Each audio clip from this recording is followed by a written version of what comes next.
Larry David, because you're friends, aren't you? Were you friends? Are you friends? Yes, of course. I mean, this wasn't, my favorite moment of our friendship, but, look, I don't want to get in too much into that, but I think the minute you play the Hitler card, that's what I think. You've lost the argument. Yes. Bill Maher there is not happy with Larry David following his satirical piece in the New York Times. The piece was super chill, titled "Larry David, My Dinner with Adolf." Comparing Maher's dinner with Trump to if he had dined with Adolf Hitler. He never calls out Bill Maher by name, but it was understood the essay was meant to mock Maher's description of his dinner with Donald Trump. After meeting with Trump at the White House, Maher said, quote, "I never felt I had to walk on eggshells around Trump. And honestly, I voted for Clinton and Obama, but I would never feel comfortable talking to them the way I was able to talk with Donald Trump." Okay, that's just how it went down. Make it what you will. It's emblematic of why the Democrats are so unpopular these days. You can hate me for it, but I'm not a liar. Trump was gracious and measured, and why he isn't that in other settings, I don't know, and I can't answer. It's not my place to answer. I'm just telling you what I saw, and I wasn't high. Okay. So that is the debut of my Bill Maher impression. I think pretty good. Yeah, it went well. Thank you so much.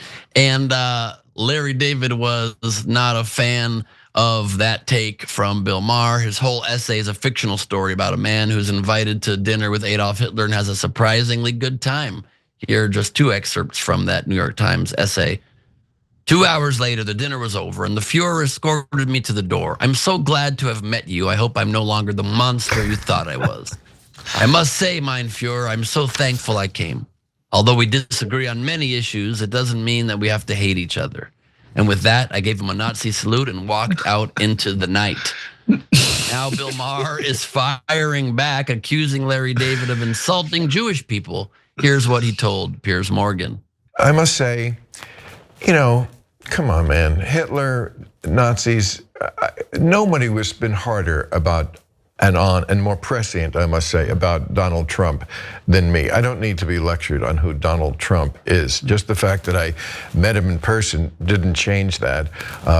And the fact that I reported honestly is not a sin either. But, to use the Hitler thing, first of all, I just think it's kind of insulting to 6 million dead Jews, like that should kind of be in its own place in history. And, I know people can say, well, we're just comparing it in this way. Well, it's an argument you kind of lost just to start it. It's just, look, maybe it's not completely logically fair, but Hitler has really kind of got to stay in his own place. He is the goat of evil, and we're just going to have to, I think, leave it like that. So, did I think that was appropriate? No. And that is fair enough. Interestingly, I was directly blamed by Piers Morgan when he had Ben Shapiro on, by the both of them and TYT more broadly, for Trump getting shot in the ear by comparing some of his actions to Hitler. So, there is definitely some precedent there. I, of course, don't think anybody is claiming that he is Hitler, but I think sometimes you do have to make the comparison of moves that stop somebody that were indicative of Hitler's rise to power and to show the kind of moves to erode democracy and to create an authoritarian grip on power before they happen. You can't wait until after they happen. And so you have to let people know this is how it starts. It starts with these slow moves, with these small grabs, with these certain moments. And no one is saying he has killed 6 million people. I think they're just saying, look, he's becoming more and more authoritarian. He's shipping people out, putting people in prisons, and maybe we should take note. These are similar things to what Hitler did. I don't think that means you're responsible for someone then thinking he's Hitler when you're responding to actual things the person is doing. If you're not responding to real things, that's different. But Maher doubled down defending his decision to sit down with Trump. Take a look. My whole reason to go to the White House, I said it right at the beginning of the speech I made about it, was, talking to Kid Rock right here, and we were just like, there's got to be a better way than just hurling insults from 3,000 miles away. I mean, maybe, nothing will come of this, but what I know nothing will come from is pretending to ignore the person who has all the power. Democrats have no power. So to think that your method of running out of the room screaming, I'm not talking to you, maybe my thing has a 1% chance of succeeding, yours definitely has 0. So I love that Bill Maher now basically says there's no point to doing commentary, to doing reporting, to doing political satire, to doing his entire show if there's a literal 0% chance to ever affect, which is of course blatantly not true. You're not gonna be able to stop simply with criticism and critique and commentary, but you can put a check on that power, a very public check. And people's criticism, generally speaking, I don't think was that he sat down with him. It was that he sat down with him and didn't really push back. I know there's a few things he says he brought up to Trump, but from his own retelling, he brought them up very softly. He said birtherism was low. It was a low thing to do. It wasn't low, it was racist, completely made up, and garbage thing to do to attack the first African-American president in our history. It's not just low. And he says, I said to him, you're scaring people. Why would you want to scare people? But honestly, I couldn't remember what his answer was. It's because he probably said it real soft. And the question isn't you're scaring people. He knows he's doing that. The point would be to say, why are you doing it? Do you not want to be a leader for all? Tell me why that's an okay thing to do. It's about the follow-up question. It's about actually holding somebody to account when you're having that conversation and not just bringing up a thing quickly in passing where you don't even know what they say in response, but then going on his art tour and accepting the MAGA hats that he gives you on the way out. You can also just say, no thanks, I don't want the hats. I'm not MAGA, but I appreciate it. But that's not the way Bill Maher sees it. He instead believes he is a hero. This is him on TMZ. By the way, I don't need to be lectured on who Donald Trump is. I was one of the first people to call it out before anybody did. I'm proud that I was able to go into the White House and say to the President of the United States, look him in the eye and say, you're scaring people. It doesn't bother you that you're scaring so many of your own citizens? I should be a hero for going there and doing those things and saying those things to the president. I'm not the villain here. Yes, you're a hero for saying that, not remembering his response and then having him sign the list of insults he has made towards you. I should be a hero, okay. Again, the problem isn't sitting down with him. The problem is normalizing him, and his result being, and his conclusion being, there's not a crazy person in the White House. There's somebody who plays a crazy person on TV. He was actually quite gracious, never acknowledging even out loud the possibility in his speech that maybe he did it to play him. Maybe he did it so that he would go on TV and say these very specific, exact things, normalizing Trump even in some way. That to me is the big issue, but I'm curious what you guys think. Woz? Yeah, it seems obvious to me that what Larry David's, his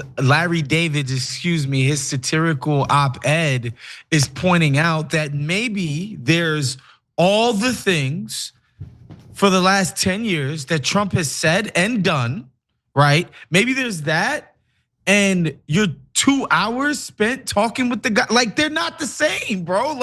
To come out of that and be like, no, all the things this guy's ever done and said in his capacity as a president and as a presidential candidate, January 6th, sending immigrants to the gulags in South America because they did the heinous crime of coming to America illegally. The countless things, there's all the things this guy has done and said, and the hour he spent with you being pleasant to you. Which one is supposed to matter more? This is insane. And that's what I think is the genius of Larry's, rebuke of this guy. It's let's just take that logic to its ultimate end. If you're capable of having a human experience with somebody, that then absolves them of any and everything they've ever done before or after. That's a ridiculous thing to say, and Larry used the most ridiculous example to show how stupid Bill Maher sounds. Like it was like, and in his comments afterwards, like, no, I should be a hero. No, you're a goat. Like the idea that you couldn't even consider for 1 minute that maybe this guy was putting on airs with you for 2 hours, and all the crazy stuff he does beyond those 2 hours is actually the real. That's true, and look, I mean, first of all, two things. One is Larry David is objectively funnier than Bill Maher, and comedians hate when, and Ben, you probably can speak to this better. There are always wars about comedians and who they think is funnier, who the public thinks is funnier, and they have very sort of soft egos, I would say, the ones that I've known and know. But that notwithstanding, you know, when Maher said to Piers Morgan, "This is disrespecting those 6 million people," my bet, and we'll never know this, but would be that those 6 million people would want us calling out exactly what this is. That these are, I mean, what was the turn of phrase that came out of the Holocaust? Never again, right? Well, you don't do never again in the rearview mirror. You do it as it's happening. You do it when they're arresting judges in their own courtrooms. You do it when they're defunding departments of education, when they're sending people to essentially camps in another country. You do it when, you know, when the people that you're pardoning, the people who were wrongly, in your estimation, imprisoned, when you're discrediting the entire press and you've made fake news something that we all talk about. So I think this is perfectly appropriate time to invoke fascism, and you don't invoke fascism in the common parlance by talking about Pinochet, who very few people know about. You invoke it by talking about the picture of fascism. And yes, is Donald Trump organizing the extermination of a people? No, he's not. But I do think that you have to talk about some of the hallmarks of what fascism is, and that we see them in our midst. And I think those 6 million people, on balance, many of them would say, thank you for doing that. Thank you for pointing it out. It's important that this not happen again. And the way you stop it from happening is when you notice it's happening right before your eyes. Absolutely. And it's not as though there aren't hints of that happening. And it's not as though our president is doing anything to combat it, because he is not.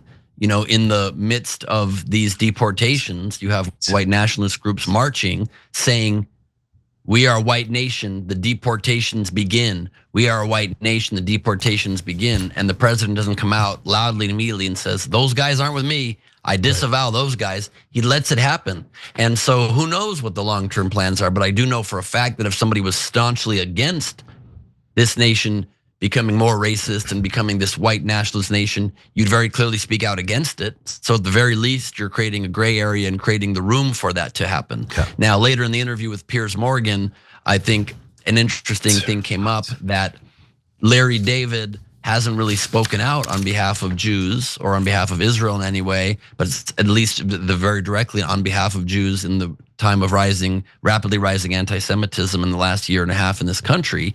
And so to invoke it, maybe when Bill Maher has been a great ally of the Jewish people, and as I see it, of like rational thought, holding the appropriate people and places to account during a very difficult time, that's the point to be made. But that doesn't mean that somebody who doesn't speak out on one thing can't make a stark point on the other. And like you said, Michael, saying Hitler is just a way to personify the concept of evil in a way that people can understand.